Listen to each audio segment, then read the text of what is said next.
ଭୁଲରେ ବି ଏହି ଦୁଇଟି ଜିନିଷ ଅନ୍ୟ କାହାକୁ ବି ଦିଅନ୍ତୁ ନାହିଁ। ଏହା ଦ୍ୱାରା ଘରକୁ ଆସିଥାଏ ଦରିଦ୍ରତା। ମା ଲକ୍ଷ୍ମୀଙ୍କର କୋପ ଆପଣଙ୍କ ଉପରେ ଥାଏ। କୁହାଯାଏ ଯେ ଏହି ଦୁଇଟି ଗଛ ଅନ୍ୟ କାହାକୁ ଦେବା ଦ୍ୱାରା ଆପଣଙ୍କୁ ଦରିଦ୍ରତା ମାଡ଼ି ଆସିଥାଏ। ଆପଣଙ୍କ ଘରର ଧନ ସମ୍ପତ୍ତି ନଷ୍ଟ ହୋଇଥାଏ। ହଁ ଦର୍ଶକ ବନ୍ଧୁ, ଏହି ଦୁଇଟି ଗଛ ଭୁଲରେ ବି ଅନ୍ୟ କାହାକୁ ବି ଦେବେନି। କେତେ କ'ଣ ହୋଇଯାଉ ପଛେ ଅନ୍ୟ କାହାକୁ ବି ଦେବେ ନାହିଁ। ତେବେ ସେହି ଦୁଇଟି ଗଛ ଉପରେ ମା ଲକ୍ଷ୍ମୀଙ୍କର ବିଶେଷ କୃପା ଥାଏ। କୁହାଯାଏ ଏହି ଦୁଇଟି ଗଛ ଅନ୍ୟକୁ ଦେବା ଦ୍ୱାରା ଗଛ ସହିତ ମା ଲକ୍ଷ୍ମୀ ବି ଚାଲି ଯାଇଥାନ୍ତି। ତେଣୁ ଏମିତି କେବେ ବି ଆପଣ ଭୁଲ କରନ୍ତୁ ନାହିଁ। ଯଦି ଆପଣମାନେ ଏହିପରି ଭୁଲ କରୁଛନ୍ତି ତ ଏହି ଭିଡ଼ିଓଟି ବହୁତ ମାତ୍ରାରେ ସେୟାର କରନ୍ତୁ, କାରଣ ଅନ୍ୟମାନେ ମଧ୍ୟ ଏହି ଭୁଲକୁ କରିବେନି। ସେମାନେ ମଧ୍ୟ ଏହି ଦୁଇଟି ଗଛ କାହାକୁ ଦେବେ ନାହିଁ। ତେବେ ଦର୍ଶକ ବନ୍ଧୁ, ଆପଣମାନେ ଆପଣଙ୍କ ଘରେ ବାସ୍ତୁ ଗଛ କିଛି ବି ରଖିଛନ୍ତି କି? ଯଦି ରଖିଛନ୍ତି ତ କେଉଁ କେଉଁ ଗଛ ରଖିଛନ୍ତି ଏବଂ ସେହି ଗଛମାନଙ୍କୁ କ'ଣ ସଠିକ୍ ଦିଗରେ ଲଗାଇ ରଖିଛନ୍ତି? ଯଦି ଆପଣ ଧନଜନିତ ସମସ୍ୟାରେ ପୀଡ଼ିତ ଅଛନ୍ତି, ଯଦି ଆପଣ ନୂତନ ଗୃହ ଚାହୁଁଛନ୍ତି, ତେବେ ଆପଣ କେଉଁ ଗଛ ନିଜ ଘରେ ଲଗାଇବେ? ଯଦି ଆପଣ ସମାଜରେ ପ୍ରତିଷ୍ଠିତ ଚାହୁଁଛନ୍ତି, ସମାଜରେ ଆପଣଙ୍କର ମାନ ସମ୍ମାନ ବଢ଼ୁ ବୋଲି ଚାହୁଁଛନ୍ତି, କେଉଁ ଗଛ ନିଜ ଘରେ ଲଗାଇବେ? ଏମିତି ବହୁତ ସାରା ଗଛର ଅନ୍ୟ ଅନ୍ୟ ଅର୍ଥମାନେ ରହିଛି। ଯେହେତୁ ଦେବବୃକ୍ଷର ପୂଜା କରିବା ସ୍ୱୟଂ ଭଗବାନଙ୍କର ପୂଜା କରିବା ସହ ସମାନ ହୋଇଥାଏ। ଗଛକୁ ପାଣି ଦେବା ବି ହୋଇଯିବ ଏବଂ ତା'ର ସେବା ବି ହୋଇଯିବ। ଏହି ଗଛ କ'ଣ କ'ଣ ଚାଲନ୍ତୁ ଜାଣିବା। ତେବେ ଦର୍ଶକ ବନ୍ଧୁ, ପ୍ରତ୍ୟେକ ବ୍ୟକ୍ତି ବିଶେଷତ୍ୱ ଗଛ ଲଗାଇବା ନିଶ୍ଚୟ ଜରୁରୀ ଅଟେ। ଆସନ୍ତୁ ଜାଣିବା କେଉଁ କେଉଁ ଗଛ ଅନ୍ୟ କାହାକୁ ଦେବା ନାହିଁ ଏବଂ କେଉଁ କେଉଁ ଗଛ ଆମେ ଘରେ ଲଗାଇଲେ ଶୁଭ ହୋଇଥାଏ। ଯଦି ଆପଣ ନୂତନ ଘର ଚାହୁଁଛନ୍ତି ତ ଯଦି ସେହିଭଳି ଆପଣ ଚାହୁଁଛନ୍ତି ଯଦି ଧନର ଆଗମନ ହେଉ ବୋଲି ତ କେଉଁ ଗଛ ଘରେ ଲଗାଇବେ? ଘର ଯଦି ନିର୍ମାଣ ଚାହୁଁଛନ୍ତି, ଯଦି ଆପଣ ଫ୍ଲାଟ୍ କିଣିବାକୁ ଚାହୁଁଛନ୍ତି ତ ତେବେ ଆପଣମାନେ ଧଳା ଅରଖ ଗଛକୁ ନିହାତି ଲଗାନ୍ତୁ। ଭିଡ଼ିଓଟିକୁ ଶେଷ ପର୍ଯ୍ୟନ୍ତ ଦେଖନ୍ତୁ।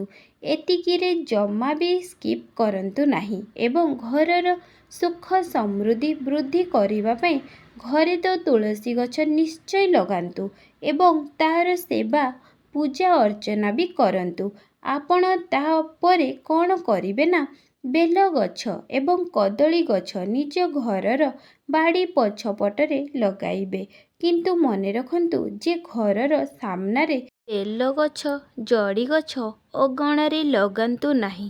ଏହା ଶାସ୍ତ୍ର ଅନୁଯାୟୀ ମଧ୍ୟ ଏହାକୁ ମନା କରାଯାଇଛି। ତେବେ ଦର୍ଶକ ବନ୍ଧୁ, ଏହିସବୁ ଗଛ ତ ଆପଣ ଘରେ ଲଗାଇବେ ନାହିଁ। ଏହି ଗଛଗୁଡ଼ିକ ଆପଣ କିଣିକି ଆଣିକି ନିଜ ଘରେ ଲଗାନ୍ତୁ, ନଚେତ୍ ଅନଲାଇନ୍ରୁ ମଧ୍ୟ ଅର୍ଡ଼ର କରିକି ଲଗାଇ ପାରିବେ।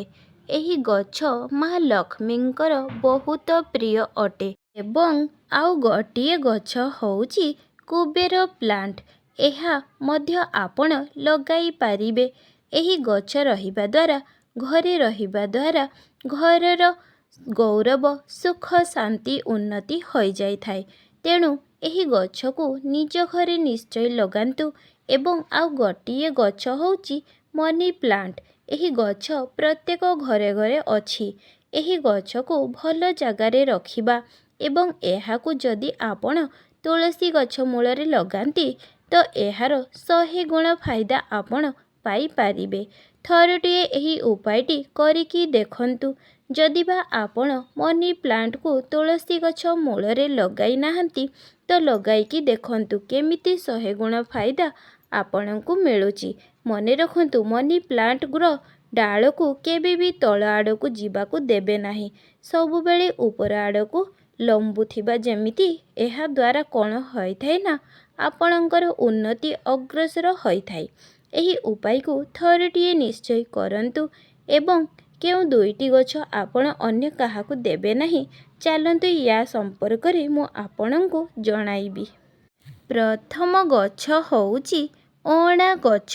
ଅଁଳା ଗଛରେ ଲକ୍ଷ୍ମୀ ନାରାୟଣଙ୍କ ସହିତ ଶିବ ପାର୍ବତୀ ବାସ କରିଥାନ୍ତି। ଅଁଳା ଗଛ ମା ଲକ୍ଷ୍ମୀ ଏବଂ ବିଷ୍ଣୁଙ୍କର ପ୍ରିୟ ଗଛ ହୋଇଥାଏ। ଏହି ଗଛକୁ ମଧ୍ୟ ଲକ୍ଷ୍ମୀ ନାରାୟଣଙ୍କ ପ୍ରତୀକ ବୋଲି କୁହାଯାଏ। ଯେଉଁ ବ୍ୟକ୍ତି ନିଜ ଘରୁ ଅଁଳା ଗଛ ଅନ୍ୟ କାହାକୁ ଦେଇଦିଏ, ତେବେ ତା ଘରୁ ଲକ୍ଷ୍ମୀ ଛାଡ଼ିଯାଏ ବୋଲି କୁହାଯାଏ। ଯଦି ଆପଣ ଏହି ଭୁଲ କେବେ କରିଛନ୍ତି କି, ବା ଜମାରୁ ବି ଏ ଭୁଲ କରନ୍ତୁ ନାହିଁ। ଦର୍ଶକ ବନ୍ଧୁ, କେବେ ବି ଅଁଳା ଗଛକୁ କେବେ ବି ଅନ୍ୟ କାହାକୁ ଦେବେ ନାହିଁ, ଭୁଲରେ ବି ନୁହଁ। ଏବଂ ଦ୍ୱିତୀୟରେ ଆସୁଛି ମନି ପ୍ଲାଣ୍ଟ ଗଛ। ଏହି ଗଛ ଯଦି ଶୁକ୍ରବାର ଦିନ ଆପଣ କାହା ଘରୁ ଚୋରେଇକି ଆଣି ଲଗାଇବେ, ଏହା ବହୁତ ଭଲ ହୋଇଥାଏ। ଏବଂ ନିଜ ଘରର ମନି ପ୍ଲାଣ୍ଟକୁ ଅନ୍ୟ କାହାକୁ ଦେବେ ନାହିଁ। ମନି ପ୍ଲାଣ୍ଟ ଯେତେ ସତେଜ ହୋଇ ସୁନ୍ଦର ହୋଇ ଆଗକୁ ଆଗକୁ ଯିବ, ଶୁଭ ହୋଇଥାଏ। ମନି ପ୍ଲାଣ୍ଟକୁ ଆପଣ କେୟାର କରିବେ, ପାଣି ଢାଳୁଥିବେ। ଏମିତି ଆପଣ ଯେତେ ବି ସୁନ୍ଦର କରିବେ, ସତେଜ କରିବେ, ଏହା ଆପଣଙ୍କର ଘର ପାଇଁ ବହୁତ ଭଲ ହୋଇଥାଏ। ଏବଂ ମନି ପ୍ଲାଣ୍ଟର ଆଖପାଖରେ ସବୁବେଳେ ସଫାସୁତୁରା ସୁନ୍ଦର କରି ରଖୁଥିବେ। ଏହା ବହୁତ ଭଲ ହେବ। ଆପଣଙ୍କ ଘର ସମୃଦ୍ଧି ହେବ। ଘରର ଡାହାଣ ପାର୍ଶ୍ୱରେ ଆପଣ ଏକ ଶ୍ଵେତ ଅରଖ ଗଛଟିଏ ଲଗାନ୍ତୁ। ଏହି ଗଛଟି ଯେମିତି ବଡ଼ ହୋଇ ଆପଣଙ୍କ ଘରର ସୁଖ ସମୃଦ୍ଧି ସେମିତି ଅଗ୍ରସର ହୋଇଯିବ। ତେବେ ଦର୍ଶକ ବନ୍ଧୁ, ଏହି ଗଛ ଆପଣ କେବେ ଆପଣଙ୍କ ଘରେ ଲଗାଇଛନ୍ତି କି ନାହିଁ ଏବଂ ଲଗାଇବାକୁ ଚାହୁଁଛନ୍ତି କି ନାହିଁ, ଆମକୁ ଜଣାନ୍ତୁ। ସୋମବାର ଦିନ ଶ୍ଵେତ ଅରଖ ଗଛଟି ନିହାତି ଲଗାନ୍ତୁ। ଆପଣଙ୍କ ଘରର ସବୁ ନକାରାତ୍ମକ ଶକ୍ତି ଚାଲିଯିବ। ଯାହା ବି ଅଟକି ଯାଇଥିବ, କାର୍ଯ୍ୟ ସଫଳ ହେବ। ତେଣୁ ଏହି ଗଛକୁ ଘରେ ଲଗାଇବା ଦ୍ୱାରା ଘରର ସୁଖ ସମୃଦ୍ଧି ବୃଦ୍ଧି ହୋଇଥାଏ, ଆଗକୁ ଆଗକୁ ଯାଇଥାଏ। ଯଦି ଆପଣ ନିଜର ଘର କିଣିବାକୁ ଚାହୁଁଛନ୍ତି, ଯଦି ଆପଣଙ୍କର ସ୍ୱପ୍ନ ଅଛି ଯେ ଆପଣ ଘର କିଣିବେ, ଜାଗା କିଣିବେ, ଏସବୁ କିଣିବାର ସ୍ୱପ୍ନ ଅଧା ଅଧୁରା ହୋଇ ରହିଯାଉଛି, ଥରୁଟିଏ ଏହି ଗଛଟିଏ ନିଜ ଘରକୁ ଆଣନ୍ତୁ। ହଁ ଆଜ୍ଞା, ଏହି ଗଛ ଆପଣଙ୍କର ସୁଖ ସମୃଦ୍ଧିକୁ ଆହୁରି ଆଗକୁ ନେବ। ଏହି ଗଛକୁ ଆପଣମାନେ ନିଜ ଘରକୁ ନିଶ୍ଚୟ ଆଣନ୍ତୁ। ନିଜ ଘରର ପୂର୍ବ ଦିଗ ଘର ଭିତରେ ଲଗାଇବେ। ଯାହାକୁ ପୂର୍ବ ହୋଇଥିବ, ଉତ୍ତର ପୂର୍ବ ହୋଇଥିବ, କିନ୍ତୁ ପୂର୍ବ ଦିଗ ହେଲେ ଭଲ। ପୂର୍ବ ଦିଗରେ ଏହି ଗଛକୁ ଲଗାଇଲେ ଅଧିକ ସମୃଦ୍ଧି ହେବ। ତେଣୁ ଏହି ଗଛ ଆପଣ ଗୋଟିଏ ନୁହେଁ 2ଟି ଲଗାଇବେ। ଏହାଦ୍ୱାରା ଆପଣଙ୍କ ଘରର ସମୃଦ୍ଧି ଆଣିବ, ବଢ଼ାଇବ। ତାପରେ ହେଉଛି ମନି ପ୍ଲାଣ୍ଟ ଗଛ।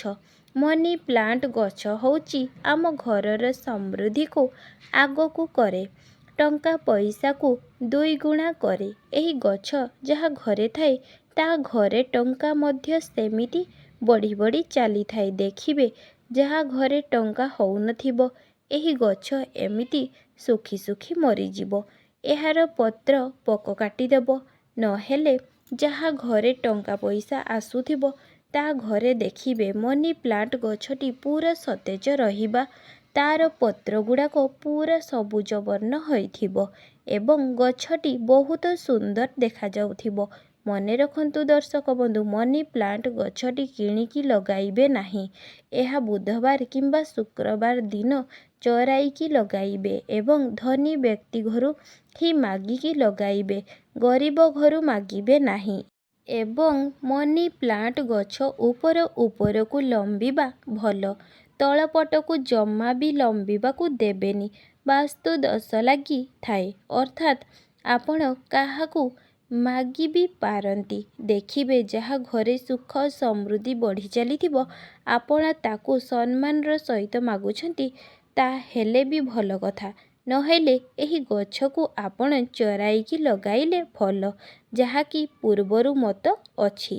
ଆପଣଙ୍କ ଇଚ୍ଛା ଆପଣ ଏହାକୁ କିପରି ଲଗାଇବେ। କିନ୍ତୁ କିଣିକରି ଠାରୁ ଚରେଇକି ଲଗେଇବା 100 ଗୁଣ ଭଲ। ଚରାଇ କରି ନହେଲେ ବି କାହାଠାରୁ ନେଇକରି ଲଗାନ୍ତୁ। ଏବଂ ତାପରେ ହେଉଛି ଅଁଳା ଗଛ ଏବଂ ବେଲଗଛ। ଯାହା ଘରେ ଅଁଳା ଗଛ ଥାଏ ତା ଘରେ ଦରିଦ୍ରତା ନଷ୍ଟ ହୋଇଥାଏ। କୁହାଯାଏ ଯେ ଅଲକ୍ଷ୍ମୀ ସେ ଘରେ ପାଦ ବି ରଖନ୍ତିନି। ଏବଂ ଅଁଳା ଯେମିତି ଏକ ଗଛ, ମା ଲକ୍ଷ୍ମୀ ନାରାୟଣ ଏବଂ ଶିବ ପାର୍ବତୀ ଆପଣ ଦୁଇଜଣଙ୍କ ଗୋଟିଏ ଗଛରେ ପୂଜା କରିପାରିବେ। ଏବଂ ତାପରେ ହେଉଛି ବେଲଗଛ। ଆପଣ ସନ୍ଧ୍ୟା ସମୟରେ ବେଲଗଛ ମୂଳରେ ବସିକି ଓମ୍ ନମଃ ନାରାୟଣାୟ ନମଃ ଏହି ମନ୍ତ୍ରକୁ ପ୍ରତି ସନ୍ଧ୍ୟାରେ ଜପ କରନ୍ତୁ। ବେଲଗଛ ମୂଳରେ ଦେବଦେବ ମହାଦେବଙ୍କ ଆଶୀର୍ବାଦରେ ଏବଂ ବେଲଗଛ ମୂଳରେ ପ୍ରତିଦିନ ଜଳ ଢାଳ ଦେବା ମାନେ ଦେବଦେବ ମହାଦେବଙ୍କ ଶିବଲିଙ୍ଗଙ୍କ ଉପରେ ଜଳ ଦେବା ସମାନ ହୋଇଥାଏ। ତେବେ ଏହି ଅଁଳା ଗଛ ଏବଂ ବେଲଗଛକୁ ଗୁରୁବାର ଦିନ ଆଣି ଆପଣ ନିଜ ଘରେ ନିଶ୍ଚୟ ଲଗାନ୍ତୁ। ଏହାକୁ ଯଥାବିଧି ପୂଜା ବି କରନ୍ତୁ। ପ୍ରତିଦିନ ନିଜେ ଦେଖିବେ ନିଜ ଘରର ଉନ୍ନତିକୁ ଥରୁଟିଏ ବିଶ୍ୱାସର ସହିତ ପୂଜା କରନ୍ତୁ, ନିଶ୍ଚୟ ସଫଳ ହେବେ। ଏବଂ ତାପରେ ହେଉଛି କଦଳୀ ଗଛ।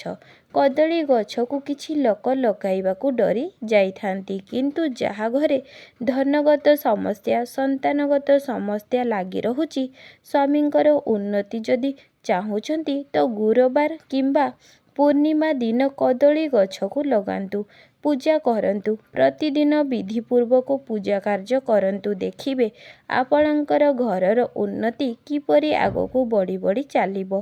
ତେବେ ଦର୍ଶକ ବନ୍ଧୁ, ଏହି 7ଟି ଶୁଭ ଗଛକୁ ଆପଣ ନିଶ୍ଚୟ ଘରେ ଲଗାନ୍ତୁ। ଏବଂ ମା ବୃନ୍ଦାବତୀ ତ ଘରେ ଘରେ ପୂଜା ପାଉଛନ୍ତି, ତା ଉପରେ ଆଉ କ'ଣ କହିବି। ତେଣୁ ଏହି ଗଛକୁ ଲଗାନ୍ତୁ ଏବଂ ଶୁଭ ଫଳ ପ୍ରାପ୍ତ କରନ୍ତୁ।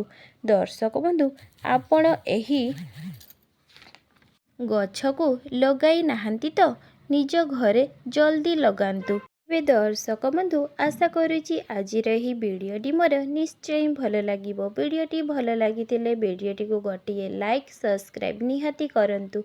ଜୟ ଜଗନ୍ନାଥ।